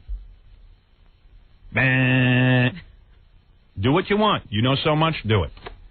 Kishmaya Tukas. That's what I always say. Kishmaya Tukas are on. So my Italian Are those the people you were talking to that day? I saw you just hand the phone off to Gary because you couldn't talk to him anymore. Did you see that? Yeah. I was in my office yelling, and I said, that's it. I said, Gary, here's the phone, yell. I'm on a conference call with them. And Gary goes, who are you talking to? I go, I don't care. Just stand there like a dope. And because you know what? It doesn't matter who's talking because they don't listen. Yeah. They don't listen anyway. Nobody listens. It was the funniest thing I ever saw because they were in the middle of a conversation, and Howard just said, here, take the phone. And Gary picked it up. There were people talking. I couldn't take it. I said to them, I'm going to put somebody else on now. Because what's the difference? And Gary looks at him and says, what am I supposed to say? He goes, no, just talk to them. It doesn't matter. It doesn't matter. They're not listening. Talk about the weather. That's what I do now. I've become a nut. They've forced me to become an irrational man. No one listens. Only one who listens is Fred, and Fred don't understand a thing I say. It's a low IQ, I think. But do you understand what I want? I had a strategy, I see what you're saying. And my strategy has always worked in terms of turning people on and getting them into something. But all right, look, maybe I'm wrong. Maybe I don't know as much as Jeff Gold. I don't think as much damage was done as you imagine. All right, whatever. Okay, whatever. But I'll leave it in Jeff's hands. He obviously knows how to do this better than I do. From Hawaii. Yeah. Okay, Jeff. You're on a vacation, and this is what you have going on. That's all right with me. Who is your dude over there? Who represents the record? Who goes out and sells it to stations? I don't know.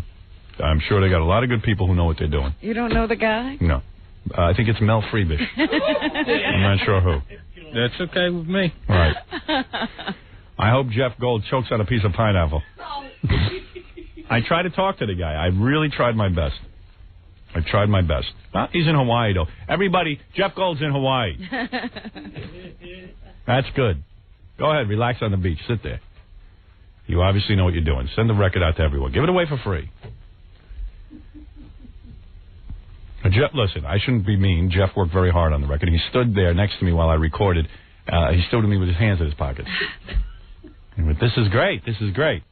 How do you get those jobs? That's what I want to know. The hands in the pockets jobs. I think you have to have an uncle.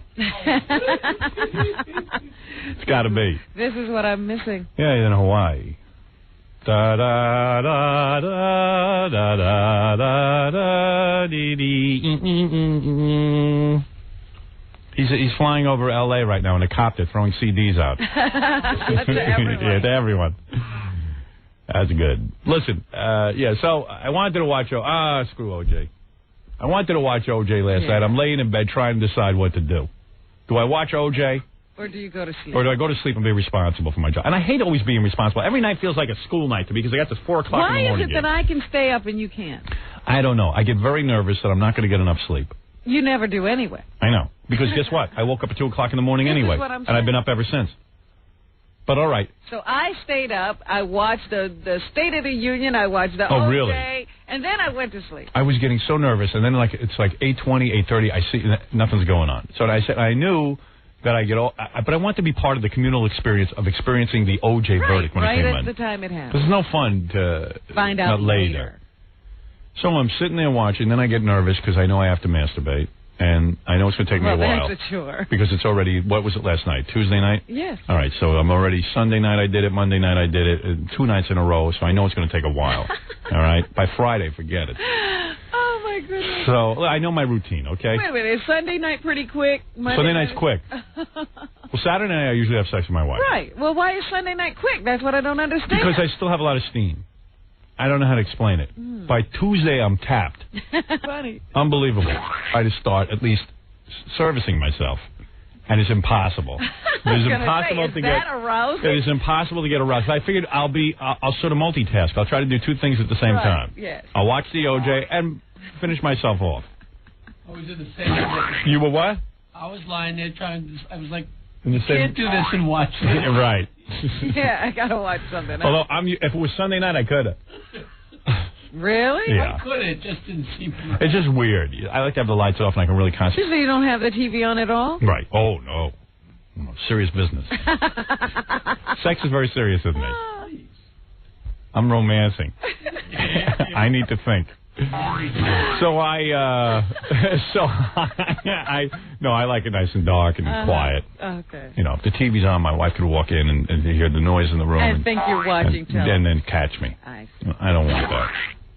Oh, because that would be, I'd never hear the end of it. I don't understand that. I would you have never. Secrets from your wife. I have to. I tell her I don't do it. I'm telling you. So I'm laying there, and I said, oh, God, I really want to see the verdict. I'm so excited. I know it's going to be guilty. I know it, I know it, I know it. But then I said, I'm going to bed. I turned it off at 8. And now I'm so caught up that I'm not watching OJ. I put the TV back on 5 minutes later. And I can't get anything going with myself. I put it on, and I see now first they're saying OJ's leaving. They got a helicopter following OJ's car. Yeah. I said, it's going to take OJ at least 25 minutes in traffic to get down to the courthouse. Yeah. This is crazy. Now you're talking 25 minutes till OJ gets seated. And not only that, they still had to wait for the Browns. I don't know if you knew that whole Oh, is that right? Yeah. See, I didn't know that. I saw Goldman were there right away. The Goldmans got there because they were in a hotel very close by, but the Browns were coming up from Orange County. Oh, what's with those Browns? Get your ass down there. OJ, I can understand dragging his ass. Yeah. But the Browns, they kept saying, you know, it's going to take them 2 hours to get there. Oh, no. So read it without them. That they have to be there? Yeah. They didn't seem to care as much as Fred Goldman. Right? Yeah. Well, exactly. that's the way. Well, Fred was there, wasn't he? Right. He sure was. Guy's terrific. So, you know, I'm thinking of growing that Fred Goldman mustache. In honor of Fred Goldman. So, anyway, I assess the situation. I see what's doing with the traffic in Los Angeles. Yes. I have contacts in Los Angeles, and I figured it all out. I said, there's no way this thing's not going on until 9:30, 10 o'clock. And now I'm really going at it. Yeah. And I finish up. Fantastic session. And what did you think about? The girl in the bathtub from the movie. I see. Yeah. She's 2 nights in a row? Yeah, there's a lot of times I think about her. Uh-huh. I like her. And also Jenna Jameson I thought about. Is that right? Yeah, I thought about her. Remember she just came to say goodbye to me in my trailer? Yes. Yeah. And also when we were, she did a lap dance for me. Oh, she did? Yeah, she took her shirt off, and I was thinking about that. Oh, my. So, well, you asked what I was thinking about. I thought about that. The pathetic life. Wow. Good one. Yeah. Sounds like you should be finished already. Yeah. Well, it took a while because it was Tuesday night. And then I just said, okay, I'm going to sleep. And I forced myself to bed. Yeah. And I was so pissed that I couldn't watch the OJ thing. So I wake up like 2 in the morning. I turn on every channel, CNN, they're replaying the State of the Union address. I can't get any OJ information. You're still in the same mess. I'm sitting through the monsters. Now it's 2:30. It's 3 o'clock. You know, I didn't know what to do. I said, wait a second. I got a computer. I'll go online. I typed in that Yahoo search. Yeah. Right away. They have the headlines. OJ, guilty. Boom. Now I was so hopped up, I ran downstairs and had to start eating. So I'm wired. I've been up. You had a celebration. Yeah. I mean, I'm up now since, I don't know, 1:30, 2 o'clock in the morning, looking for OJ information.